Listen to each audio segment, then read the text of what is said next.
dare you collect my goods on credit? Do you think my shop is a charity home? Useless girl. Please, forgive me. I was hungry. Pregnant with a bastard, and you still want to steal from me? Please, I will die. My baby will die. Please forgive me. As if they could ever understand what it means to be me.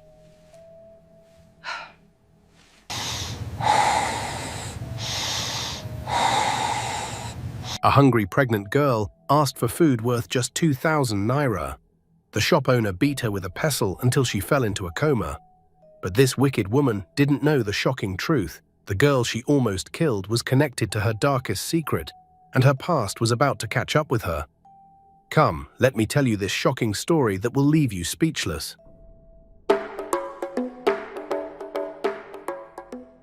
In the city of Benin, there lived a young pregnant girl named Fiona. Nobody really knew her story. Nobody asked. Nobody cared. People just saw her moving about with a heavy belly, always looking weak, always looking hungry. And they whispered behind her back. Some said she was cursed. Some said maybe she had run away from her people. Others said she was just a useless girl who carried a pregnancy without a husband. But the truth was different. Fiona was a girl who had once known love, family, and comfort. But life had turned against her in ways too cruel to describe with words. She lived alone now, in a tiny broken-down room with walls that leaked whenever rain fell. The zinc on top rattled in the wind, and sometimes she would wake up at night with fear that the roof would fall on her. With no family to stand by her and no husband to protect her, Fiona fought every day like a wounded lioness. Even though she carried a baby in her womb, she still worked at construction sites, carrying water for men much stronger than her, all for small cash. She would use the small change to buy gari or a handful of beans or rice, just to keep her body and soul together, breathing, living. But many days, hunger beat her mercilessly.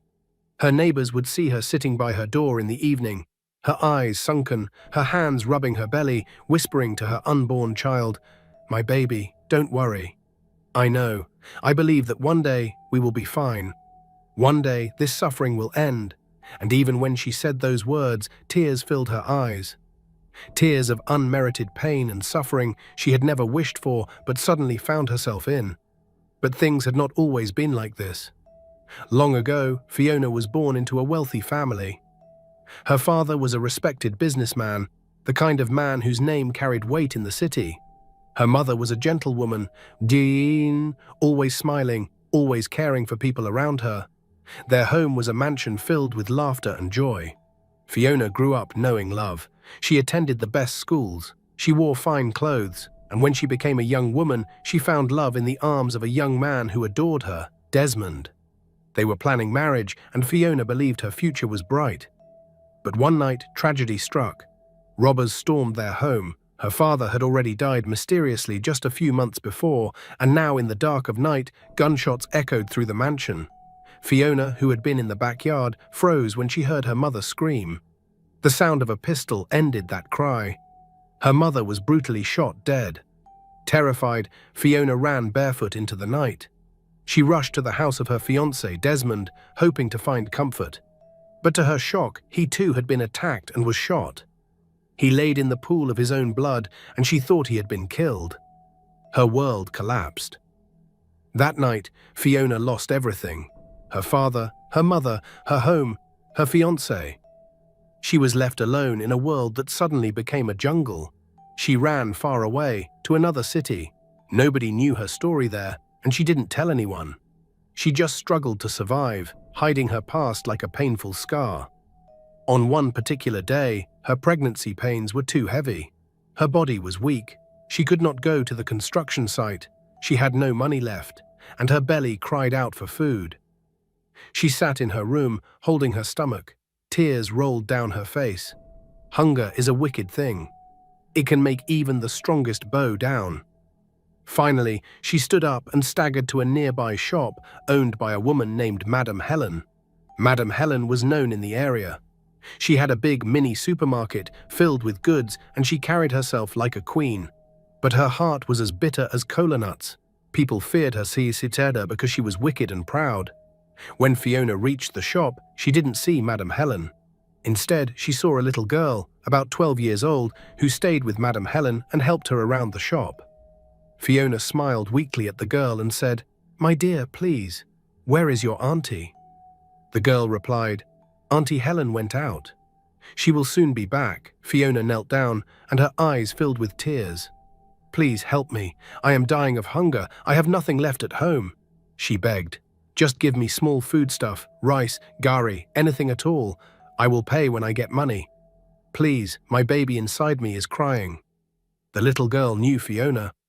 Sometimes Fiona would do her hair for free, just to help her. The girl's heart was touched. She was afraid because Madame Helen was a devil when it came to money. But seeing the tears in Fiona's eyes, she quietly packed food items worth just 2,000 naira and gave them to her. "Please, Sister Fiona, don't tell Auntie. And try to pay before she finds out," the little girl said. Fiona hugged her, blessed her, and left with joy in her heart. But wickedness always finds a way to show itself. When Madame Helen returned and counted her goods, she noticed something missing.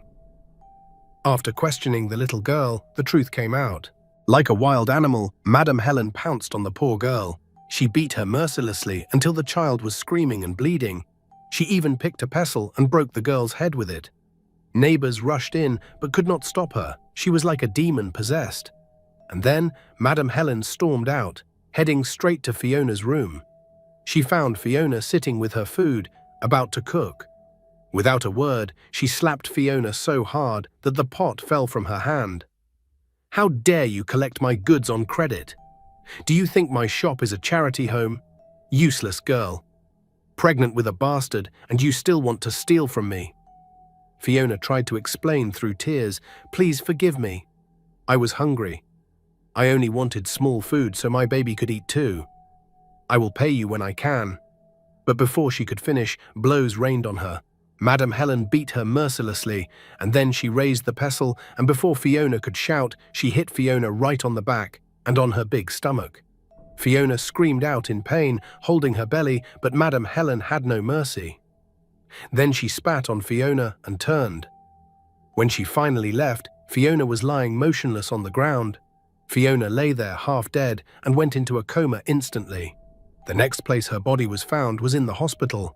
At the hospital, doctors and nurses battled to save her. The stress and the beating had triggered early labor. Fiona screamed as pains of childbirth tore through her. Her tears were that of deep-felt pains. Hours later, she gave birth to a healthy baby boy. But she was unconscious. When she finally opened her eyes, she saw white lights above her. She turned her head and saw a nurse smiling. "You are safe now," the nurse said softly. "Your water had broken before you due date because of the trauma, but you gave birth to a beautiful boy. Both of you are alive." Tears rolled down Fiona's cheeks. She had no strength to even speak. Later, the doctor told her, "A man brought you here. He even paid all your bills, but when we asked for his name, he refused to give it. He only said we should do our best to save you." Fiona's mind was confused. A man? A stranger? Who was this man? Why did he care? And the most shocking part, why did he refuse to leave his name? And then another thought struck her. What about Madame Helen? Would she come again to finish what she started? Little did Fiona know, the stranger who saved her was not just anybody. His arrival was no accident. It was destiny. That night, the cry of the newborn baby echoed through the hospital ward, like a small flame of hope in the middle of deep darkness. Fiona's eyes never left the tiny child placed in her arms. His skin was soft, his breath warm. She wept silently, kissing his forehead, whispering through sobs, Thank you for living, my king." But as much as joy filled her heart, fear sat heavily beside it. How would she raise him? How would she even feed him when she could barely feed herself? It was only about going to collect small foodstuffs that landed her in the hospital. Those thoughts broke her even more, and she cried without control. Days passed slowly. Fiona regained some strength, though her body still bore bruises from Madame Helen's merciless beating. One morning, the nurse who had been attending to her sat down beside her bed. "My sister," she said softly, "I hope you don't mind me asking, but why was that woman so wicked to you? What really happened?" Fiona sighed deeply. Her voice trembled. "It was just hunger. I begged her girl for small food, only 2,000 naira worth, but Madam Helen, Treya, treated me like I was not even human. The nurse shook her head in pity. Some people fear God, others don't. But don't worry, the stranger who brought you here said something before he left. Fiona's eyes widened. What did he say? She asked, curious. He said he can't afford to lose you again. Fiona froze. Can't afford to lose me again, she stammered. Yes, the nurse replied. Those were his words. I asked him his name, but he only smiled and walked away.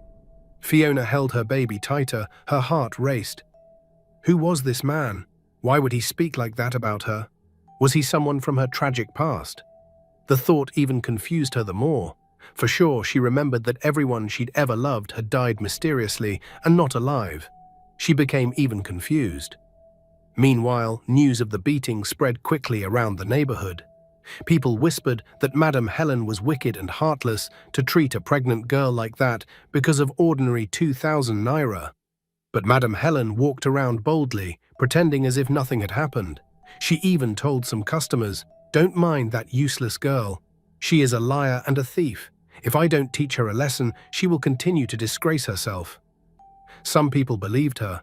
Others shook their heads and muttered, "Her day is coming." But nobody knew how close that day really was. Back in the hospital, Fiona's mind kept traveling to the past. She remembered her father, the successful businessman who was killed brutally.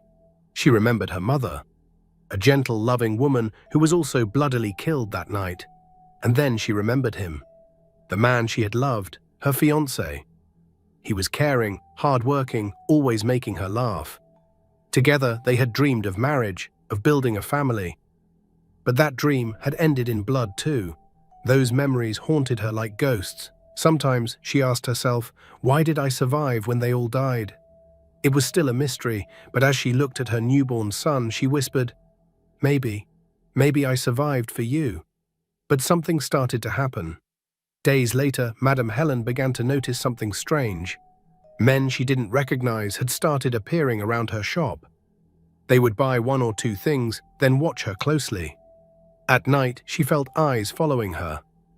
Once, she thought she saw someone standing across the street, but when she blinked, they disappeared. Her heart began to race. Could it be? She muttered to herself. No, nobody can trace me here.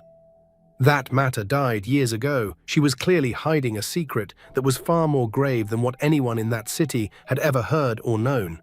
And deep inside, she knew she had built her wealth on lies, deceit, and even blood, and sometimes the past does not stay buried. Still, she brushed off her fears, telling herself, I am untouchable. Who can fight me in this city? But destiny always comes for the wicked. At the right time, in the evening of the next day, the doctor who treated Fiona came to check on her. You are healing, he said, but you must take things easy. That beating nearly killed you and your baby. Be careful with that woman next time. Fiona nodded weakly, but her mind was still not at rest. The doctor looked at her baby and smiled. This child is strong. He came too early, yet he is healthy. It means God has a plan for him. Those words touched Fiona's heart. She stroked her baby's cheek and whispered, God, if you really have a plan for us, please reveal it soon. But she was really scared. She thought if she returned home, Madam Helen could attack her again, and this time her little child's life was also at stake. Her mind raced at the thought. She began panicking. The doctor hesitated, then added, the man who brought you here, he seemed very serious. Almost like he knew you. Are you sure you don't know him? Fiona shook her head. No, I don't know, but deep in her heart, questions piled up, mysterious questions that had no answers. But this time was when the strangest and unexpected thing happened. As Fiona prepared to leave the hospital, police cars suddenly appeared in the area, sirens blaring. People ran out of their houses to see what was happening. Whispers spread quickly. They said they are looking for somebody. Could it be a thief? No, they say it's connected to fake money matters from years ago. Madam Helen's heart nearly stopped when she heard those words. She rushed into her shop, sweating, pacing back and forth. No, they can't know. Nobody saw me coming here. Nobody traced me. That was long ago. But her hands shook as she tried to count her money. Her legs felt weak. For the first time in years, she was truly afraid about the secret she had been hiding. Finally, Fiona was discharged. Holding her baby in her arms, she stepped out of the hospital gate. She had no money, no family, no good home fit for a child. But she had determination. She had no choice than to walk back to her tiny room, praying for strength. As she laid her baby down to sleep that night, she whispered, "My son, your name shall be Emmanuel, because God is with us, and no matter what happens, I will fight for you. I will not let life destroy you the way it destroyed me." Her tears fell silently as she lay beside him, but outside, in the shadows of the night, someone stood watching her window. The stranger. He was silent as if patient, and waiting for the right moment to reveal the biggest twist that no one had seen coming. Meanwhile, Madame Helen's life began to unravel slowly. Customers noticed she was restless. She shouted more than usual, cursed more than usual. Some began to avoid her shop. That same night, Fiona knelt beside her baby. She clasped her hands and prayed. Tears streamed down her face. "God, if you kept me alive, it must be for a reason. Show me the reason. Show me who that stranger is. And please, protect me and my son." She kissed her baby's forehead and lay down. In her heart, she felt something strange, like a whisper saying, "The truth will be revealed. Everything that is happening is not coincidence. It is fate." She didn't understand it, but she held her child close and drifted into sleep. The days that followed were still filled with whispers, secrets, and movements in the shadows. Fiona tried to return to her simple life with her newborn son, Emmanuel. But things were no longer the same. The stranger who saved her had not truly disappeared. Though she didn't know it, his eyes were always watching. His steps were always close. He was waiting for the right time to reveal the secret that would shake everyone. And Madame Helen? Her once bold face was now haunted. She even locked her shop earlier than usual. She was restless because deep down she knew her past was chasing her, and soon it could come to plain light and could destroy her. Then one evening, as Fiona rocked her baby to sleep, there was a knock at her door. "Who is it?" she asked softly. But there was silence. Then slowly the door opened. A tall man stepped inside. His face was hidden partly by the shadows. Fiona's heart skipped a beat. Panic took over her. When the man noticed her fear, he finally told her, "Don't be scared. I am the one who took you to the hospital." Her eyes widened. "You?" "Yes," he said quietly. "I could not leave without making sure you and your child are safe." Fiona's lips trembled. Who are you and why? Why would a stranger care so much about me?" she asked, swallowing hard. The man stepped closer. His eyes softened as he looked at her and the baby. "My name is Joseph, and because you are not a stranger to me." Fiona frowned in confusion. "What do you mean?" she asked, even more confused. He sighed deeply. "Your father was my close friend. We were business partners. I knew you when you were small, and when I saw the mark on your arm that day..." He paused, shutting his eyes, and his face hardened. "The day I coincidentally walked into the scene that evil woman almost killed you. I knew it immediately. You are his daughter." Fiona, her mouth fell open. She stared at him as tears filled her eyes. "Evil woman? Madame Helen? And you knew my father?" she stammered. "Yes," the man replied, his voice heavy with emotion. "I searched for you after his death, but you vanished. Until destiny brought me to you again." Fiona broke down, sobbing.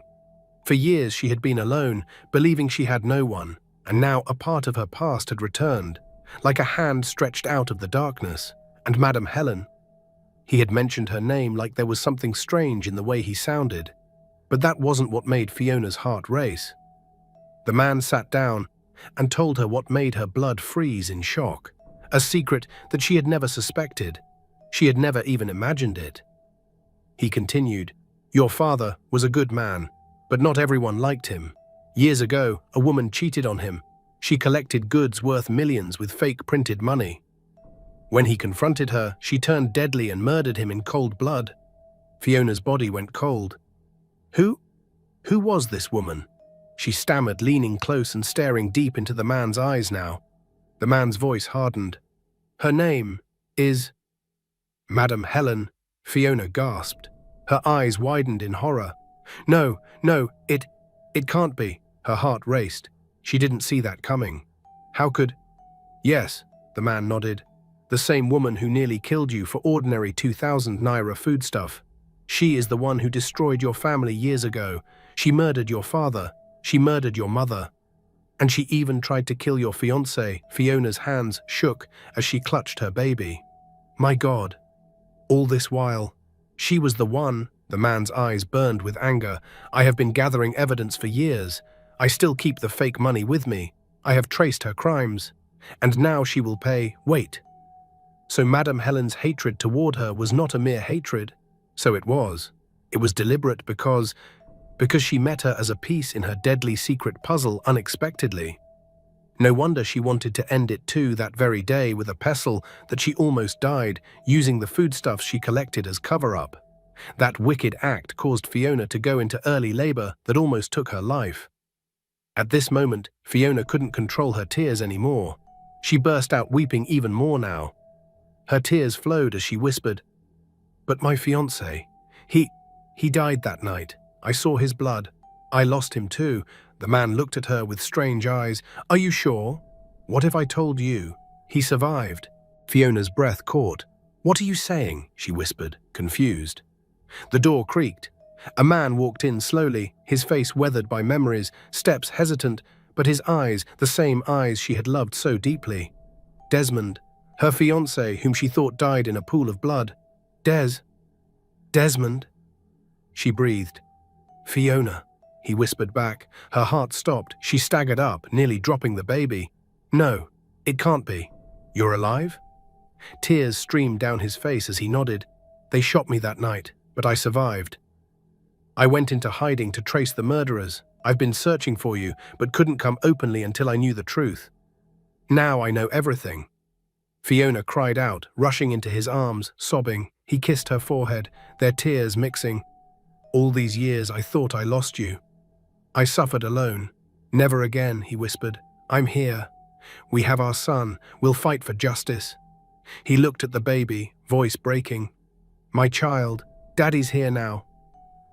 Fiona broke down completely, overwhelmed by years of suffering and the joy of his return. While joy filled Fiona's home, storm clouds gathered over Madam Helen. The next day, police surrounded her shop. She tried to run, but Mr. Joseph blocked her path. "No, Helen. Your time is up," he said coldly. She spat. "You think you can destroy me? I'm untouchable. Your crimes destroyed you." Joseph held up evidence, fake money from years ago. "This is what you used to cheat me and my friend before murdering him. You tried to kill his pregnant daughter, forcing early labor. I kept everything, searching for you. Now the law will finish what you started." Police moved in as Helen screamed like a wild animal. "You cannot take me. I built this with my blood." "No," Desmond said firmly. "You built it with blood that wasn't yours. Now you'll pay." Officers handcuffed and dragged her away. The neighborhood gathered, whispering. Some said, "Good for her." Others, "Wickedness finally found its punishment." At the station, more secrets emerged. Witnesses confessed. Evidence surfaced. Madam Helen had cheated Fiona's father, hired his killers, murdered Fiona's mother, and attempted to kill Desmond. She was accused of countless crimes against others over the years. The court sentenced her to life imprisonment. All properties were seized. Everything she'd built on lies was stripped away, and for the first time, Helen tasted the helplessness she'd forced on others. When Fiona heard the news, she wept, not from sorrow but release. Years of pain, confusion, and hunger were finally over. Truth had set her free. Mr. Joseph, her father's loyal friend, helped recover her father's business empire. "This belongs to you now.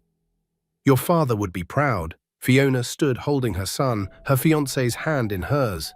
She was no longer the helpless girl the world ignored. She was restored, made whole again. As weeks passed, people talked about the story throughout the city. But Fiona never boasted. She never forgot the hunger, pain, and suffering.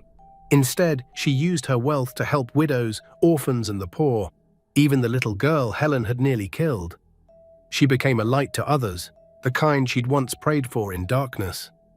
Meanwhile, Helen rotted in prison for life. Her downfall wasn't just legal judgment, it was destiny's verdict. Fate had led her straight to Fiona's path, where she fell into Karma's trap as Joseph and Desmond had been searching to make her pay for all her sins. Destiny never forgets. Fiona was remembered, Helen was caught. Now your turn. Ever met a Madam Helen? Someone who crushed innocents thinking they're untouchable? Where are you watching from? Tell me your location and what happened to that person. Did Karma find them? The burning question. Did Helen deserve life imprisonment or too harsh? Defend your answer. Lagos to London, New York to Nairobi. I want your city and opinion. If this grabbed your heart, subscribe to Roots of the African Tales for more Karma stories. Comment now. Your location plus Madam Helen's story. I'm reading everyone.